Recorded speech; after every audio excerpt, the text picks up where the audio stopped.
Dude, you know what's weird? This has been the slowest AI week in the last like month or two. It's bizarre. Like every week is just like punching you in the face with something new that's going to take over your job. And then this week you're just kind of like, "Oh, okay, I'm maybe I won't die Well, this we're week." gonna catch our breath then. So this week, there was a petition to stop advancements on ChatGPT, and it was signed by like Elon Musk, Steve Wozniak, who's like the Apple OG, the head of DeepMind, and like 1,700 something like nerds signed it. So they basically think AI is gonna destroy the world, and they need to slow things down to figure it out. And yeah, they wanted to stop for like 6 months. Yeah, I heard about that. It's kind of funny that it's led by people that don't have good AI, right? Or No irony there. Yeah. I mean, what's that 6 months really going to buy you? It's like you have to tell China, India, and the entire rest of the world, like, don't work on AI either. Like, I don't know if that's going to work. Yeah, they'd be like, sure, no problem. We'll pinky swear. Do you think it should be stopped?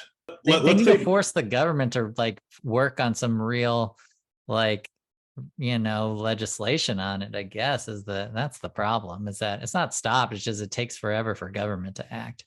Like magic wand, if it could stop, which I think we agree it theoretically just can't put the genie back in the bottle at this point. But if you could magically stop it, would you? I wouldn't stop it, but I would ask a lot more questions. Like, they don't really know how a lot of these large language models are drawing, like if they're really like plagiarizing, or like they say it's all predictive, but like I think that's the kind of thing that they just need to find out a little more information from these people, and that'll help them to like probably do legislation that like creates more licensing built in, or ways for it not to like intrude upon people's work and people monetizing people's work that they should get paid for.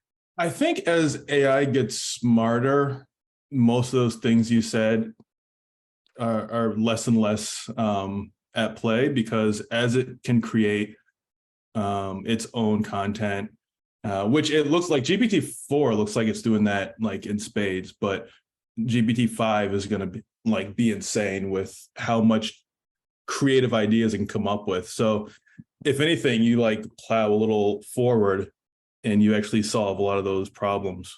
Yeah. And I mean, it'll be self-policed too by the people. Like if you see AI comedy and it's like one of like something that we've created or one of my jokes or something, then we'll say, what the hell, So it's like, it'll get flagged eventually. And I think like releasing this stuff and then seeing what the problems are is not like a terrible idea, as long as like the problems aren't like nuclear war or whatever. But that's usually the best way to figure out how people are using it, like, negatively. And I think the companies have already done that, right? I think some of these, with GPT, that's obviously like, like the reporter who they tried to like ruin his marriage or whatever. It's like they fix the things that caused that after that interaction. Yeah, that was a weird one, because that was Bing Chat, which is Right. wrapped around their thing called Prometheus, which is nuts. Like I was playing with that. In fact, I installed Microsoft Edge just so I could use Bing Chat, and I've been using it for like the last week. I tried some of our jokes and just repeatedly having it like make it better. And I did that on ChatGPT-4 and it did it just fine. And then all of a sudden, Bing Chat was like, no, I can't make it any funnier. I'm like, dude, what are you doing? Thank you, Bing Chat, for anointing me the best comic in the world. Yeah. But it tried one or like maybe 3 times.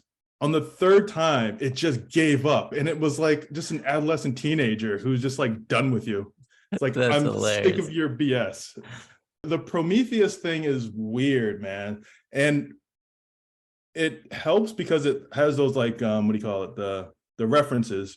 Yeah. So you have a reference to where it was taken from the internet, which is cool and all that. But yeah, Microsoft definitely went Microsoft all over ChatGPT.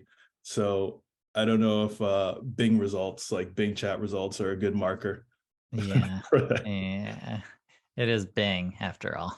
It is Bing, yeah. But I don't know. It seems like it has more personality. Microsoft is putting more guardrails on ChatGPT. So they stop when ChatGPT typically might not stop, if that makes sense. So if you ask it to do something that's like malicious, it'll definitely cut you off quicker than ChatGPT will. Somewhere in their privacy policy basically says none of this is private, whereas ChatGPT is more private. So Microsoft reserves the right to make it like public domain, which is kind of scary if you're searching sketch stuff, which I'm not, but like I'm sure there's people out there who are putting personal information in there or like company secrets. And no one reads privacy policies. So no, never. Like the most boring piece of content in existence is privacy policies. Yeah, I will do zero reading. I won't read signs sometimes, like just five or 10 words. I'm out. It's like, Kai, are you gonna come to my house in Tampa? It's like, that's 7 signs on the highway. I'll miss every exit and be in like Atlanta. Sam Altman was on Lex Fridman. Their point was that people like a certain amount of drama. So if you look at chess, AI has beaten man in chess 30 years ago. Gary Kasparov. And Gary Kasparov at that time was like, oh, we're done. Like chess is over. No one's going to watch this stuff anymore. And at this point, chess is probably the most popular it's ever been. So the idea that people like to see like one of the greatest players like miss a capture or like have some sort of errors, that's what makes it a beautiful game. It's not just the perfect play, which by the way would just result in like draws. You would just have draws, stalemates, and there's no conflict. It's just perfect play every time. Yeah, I mean, that makes sense. It's like I think about sports with AI. Like I think every single job will get automated except the athlete. I think the referees will all be like AIs being like, no, that's a travel. We have 700 cameras that like tracked you on that or whatever. But we're not going to watch AIs play basketball. Yeah, just perfectly hitting shots from like outside in the parking lot. Yeah, but that is interesting, that distinction. I guess it's like if it's something personal people like to do, it's harder for it to be replaced by technology. But if it's something that they don't want to do, like, you know, have to like go to like a cashier instead of self-checkout or, you know, all these things that have been automated already. I think those are the ones where it's like no one lives to be like a scheduler for an executive, you know, like all of those like assistant type things are going to get automated out. It is going to be weird when it's like you have a health problem, they're just going to put it into ChatGPT, and then it'll be like, all right, we think you should go to this surgeon near you because like we've determined that you need this surgery or whatever. So it'll probably still be like surgeons, maybe. Well, maybe there's some robot surgeons, but like same with lawyers. It'd be funny if like your case is just like, all right, we put your case into the algorithm and the defendant wins. And if you want, you can kick that to the Supreme Court. And then maybe like the Supreme Court will be like the only court because it'll be like, well, it's all based on like, you know, settled law. So now Supreme Court has to like figure out if, you know, this is a new precedent or whatever. Yeah, it'd be interesting if that, let's say that did happen, and I don't really see any reason why it shouldn't. All the legal biases, do those go out the window? So like you don't have money and you get the same representation as if you do. That's huge. Yeah. Although if those things get that good, they're going to figure out a way to monetize it, you know? So it's like, you're still going to have to pay to like use the legal service, you know, they'll probably, that's probably why they want to pause, because they want to figure out like, how much do we charge for like legal ChatGPT and medical ChatGPT? Right. And, you know, like all these things. It'd be funny if you went in and they're like, oh, GPT-4 cost like $1,000, but GPT-3, we can give that to you for like 50. And like, you can use like a talking toaster for $5. So, or it'd be funny if they just like serve ads.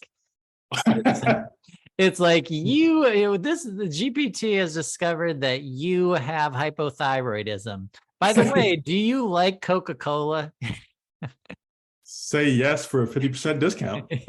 OpenAI just threw, I think it was like 25 million at this little startup called, I say little, but the startup called 1X. It's putting AI into these robots. And some of the things they mentioned were like, oh, it'll be like your maid or something like that. And they showed how it can use GPT-4 vision, which gives it like a reference to the real world.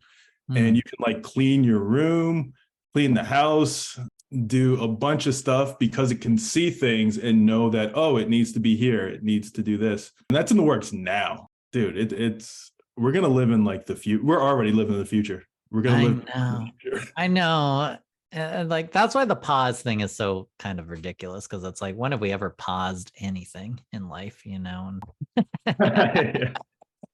Well, it's interesting that Elon Musk founded and created OpenAI, and part of the idea was to make it open. And that's part of like a big discussion right now was like, do you make AI open source or do you close it? So Elon Musk obviously wanted OpenAI to be open and let there be like full transparency. And to be fair, Sam Altman seems like a pretty transparent guy from what I've seen so far. But the code itself is very closed. And there was a joke on the most recent Lex Fridman where like, you should just call it closed AI.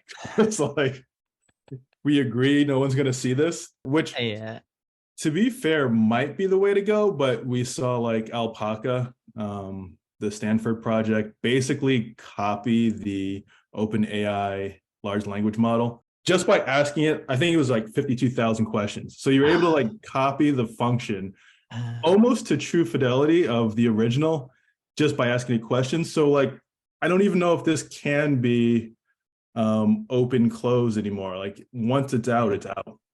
Well, yeah, and I can see why they don't want to make it open source, because they want to make money. You know what I mean? It's like if they give it away, then everyone will just have it. And also because of the regulator. But that's like where it gets back to like it being closed to everybody. Like, I do think that they should work with Congress to be like, this is how, like, you know, like, even if it's like classified briefings, like this is how it works. And this is, you know, to make sure they're not like breaking laws or anything like with how they're, because they might be breaking intellectual property laws with some of the like ways they're doing stuff now. Yeah, that's where it also falls apart. Like Congress is a bunch of old people who don't know how to like read their emails. Getting them to understand the intricacies of AI, I have no faith in. What if we got them to print out all their emails though, and then we handed them the hard copies, because they do know how to print and read hard copies. We did that, and we got them Blackberries, and hopefully they could keep up. Did you see any highlights from them like interviewing any like tech people? Like recently it was the CEO of Bing. No, not Bing. The TikTok? CEO of TikTok. Yeah, I heard a couple sound bites of that. Yeah. Yeah. When they interviewed Mark Zuckerberg back in the day, and they have no ability to really legislate this, which is also kind of nerve-wracking. Like, this is up to good-willed actors who are making AI, and that's it. I don't know. This is like a thing I feel like AI could help solve. Is like you put it into ChatGPT, like how should we be regulated? How should AI be, you know, sensibly put in society so that it's not used for bad? I bet it would come back with some great answers. The Congress people would probably write the bill itself. Right.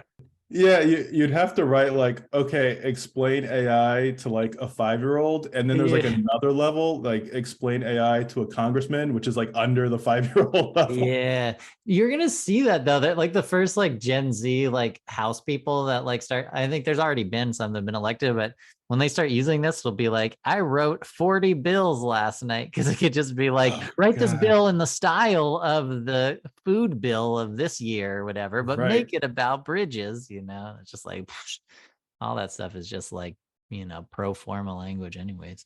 Yeah, that would be used for evil, like immediately, where you'd be like, hey, I want to do X, Y, and Z, but make it 500,000 pages, so no one reads it. Yeah, exactly. Make sure you throw in that thing about like Viagra getting a kickback because they funded my campaign or whatever. You see back-to-back filibusters. Bing Chat has this cool creative mode it has like these fine-tuned settings where you can put it on like creative, balanced, and then precise. So Cool. yeah, creative is for like what we do. So you can like Nice. make jokes funnier and poems and stuff like that, because it stops worrying about being as accurate and just worries about being more creative. Interesting. So yeah, that might be good for like, I don't know, the comedy world and stuff like that. Oh, what was your experience with Bard? I didn't use it all that much. I like the interface. Like I think like it looks kind of sleek. Sort of just feels like a nice G chat with yourself. But yeah, I mean, I tried doing the same thing we did with the joke punch-ups, and it was just like not great. So I was just sort of like, oh, you don't really get the creativity stuff yet. It just seems pretty like basic right now, like in terms of just not like super specific. Like I feel like I just gave it a prompt where it was like, tell me what to do in this place. And it's like, you should get lodging. You should have food. Yeah, I don't think it like, I'll try to find the thing. Do I still have it? Yeah. So I'm going to Detroit next week. So I said I need to go to Detroit the 4th, returning the 5th. I live near Albany Airport. What are the cheap flights on the 4th? And where should I stay near the Pistons Stadium? Because I'm going to like the Pistons game. And it's like, there's several cheap flights to Detroit. Some of the airlines that offer these flights include then 3 airlines. The average price for round trip is around $200. Then it did give me some like hotels that were good. And then it just like the itinerary was just like fly on one of those airlines, take an Uber to your hotel, check in and leave your luggage, like walk to the game and watch the game. After the game, walk back to your hotel and have dinner. It's like, I know how to live. Like these are, it's like, I was expecting it to be like flight 187 leaves at this time. It's $50. If you want to book it on Expedia, that's the cheapest. Like the best hotel is this because they have a pool that everyone loves. You know what I mean? It just didn't like do a deep dive into anything. It basically was like, oh, it's like that famous, like, I remember in school we had this thing once, like where it's like right directions how to make like a peanut butter jelly sandwich, and we all failed because they're like, put peanut butter on bread, put jelly on bread, and like the teacher had acted out, and like, you know, there's only one kid that was like, take your right hand, put it on the top, unscrew the lid like counterclockwise, put the lid down, grab a knife. You know, it's like it like missed all of those things. So like it just seems very like amateur compared to GPT-3. I'm surprised it didn't add in there, like, remember to breathe. You might want to have heartbeats while you do this.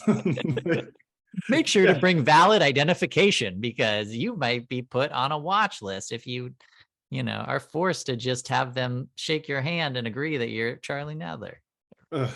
Yeah. Didn't we do the peanut butter and jelly experiment with Mrs. Nelson back in the day? Yeah, I think that was it. Yeah, 6th grade or something.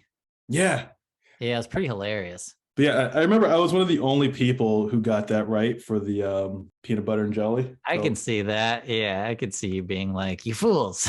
I've been making peanut butter and jelly since I was like 6 years old. Or I'm just like inbred with like robot. So like I'm used to talking like a robot to people. That's going to be like a whole profession in the future, because it's not going to matter like how much you program or whatever. It's like, okay, can you talk like a robot and ask them to do the program? Can you? That's going to be great. Like, I mean, yeah, people are going to be like the prompt engineering stuff we're talking about. Like people are going to be like, this person's the best prompt engineer ever. He like got ChatGPT to like sing an opera or whatever. Like, whatever. And then those people are going to be insufferable at parties because they're going to be speaking like, oh, actually. Yeah. Did you see that play that opened on Broadway after that I wrote 3 days ago? Yeah. Just too many details in all of their stories. It's no longer interesting. Yeah. Like if you remember back in the day, gamers, like you were wasting your life, and now that's $1 million, like I say million, billion, maybe $1 trillion industry. Yeah. And our parents never saw that coming. Influencer, that people still laugh when they say influencer, but yeah, no, it's a serious job. Serious money. Yeah. Our future with that kind of stuff is going to be the same, where it's like, oh, you just talk to computers all day? That's a job, just speaking computer? It is like the ultimate revenge for nerds, though, because it's like computers were so lame when we were like fourth grade, third grade. All the cool kids were like total Luddites. And like now, if you know how to use a computer, you're going to be like the coolest. I've been using Microsoft Edge the last week. I completely switched. I'm That's kind like of the like, lamest thing I've ever heard. I switched to Microsoft Edge. yeah. If you said that like 2 years ago, I'd be like, dude, you lost your touch, man. Like you don't keep up on anything. I'm looking in the mirror, like what's happened to me? And I look at Chrome and it's just sitting there. But dude, to be honest, it's kind of nice. Like it can read any page you're on. I've found that some of the results that I'm getting on Bing are better than Google. Like you know how it has that little summary when you search for a question, just in the search bar, not like AI or anything like that. Bing has given better results. And it's only been a week, so it's maybe a handful of times where I did a side by side. And I was like, oh, this is better. There was a dumb thing called was it Mac Nano, Nano Mac or something like that. But it was this keyboard, and it was supposed to be the keyboard is in the computer is in the keyboard, and it connects to displays and stuff. But all you would bring around is like a little keyboard. And it was phenomenal. And the way this article is written up, I couldn't tell if it was like something they were planning on doing or just some like dream art by some fanboy. So I asked Bing, is Mac Nano real? And Bing was like, well, it's a conceptual design and blah, blah, blah, blah. I was like, cool. I asked Google, and it was like, it will have 2 terabytes of storage and 3 ports and blah, blah, blah. And I'm like, it's not what I asked. Not what I'm asking. Oh, here's an example of Bard. I said, make this joke funnier. I'm not over the hill. I've never been on the hill. I must have tunneled through the hill. And it said, I'm not over the hill. I've never been on the hill. I must have tunneled through the hill. I'm not old. I'm just a shortcut. Wow. Which is like structurally, like syntax. It's like, oh yeah, it's a punchline, but like, I'm not old. I'm just a shortcut. Like, what does that even mean? Like, it made me laugh because I was like, I have no idea what you're talking about. Yeah, that's weird. It's one of those things, I think, in comedy, like there's comedians who can be like on a roll, especially in person, when you're not expecting it and you feel like someone's on a roll. And then they say a joke that makes no sense and you still feel like laughing. Like the feeling of laughter is there because they have a history of laughing. Yeah. And you just want to. And then you're like, I don't think that's a real laugh. Yeah. I want that to be a punchline so bad, but shortcuts have nothing to do with age. Yeah. They need to really just integrate it more into their Google Office suite. And it's like, because that is such a good product. So like if they just put that stuff, they put it into the workspace ones or whatever, like the premium version is, they're starting to roll that out. But once it can like synthesize your life in certain ways, like unsubscribe me from every email that I like haven't read or responded to in 5 years or whatever, like, you know, that kind of stuff be helpful. Right. Yeah, that they have that under the hood too. Like they have that unsubscribe thing where it'll pop up in your Gmail that you haven't used this email and this newsletter in so long. But yeah, if they made those good models public, which they refuse to do, they would, smack down OpenAI like overnight. Oh yeah, for sure. They just got all the data already. That's why I'm worried about China and India and like autocratic places, because like they have everyone's data. There's no HIPAA in China. So like China can just be like, we took all your health data and we decided that you need to get dialysis now. And it's like, oh god, like, thanks for saving me. It's very conflicting. It's like some stuff is nice and then other stuff is terrifying.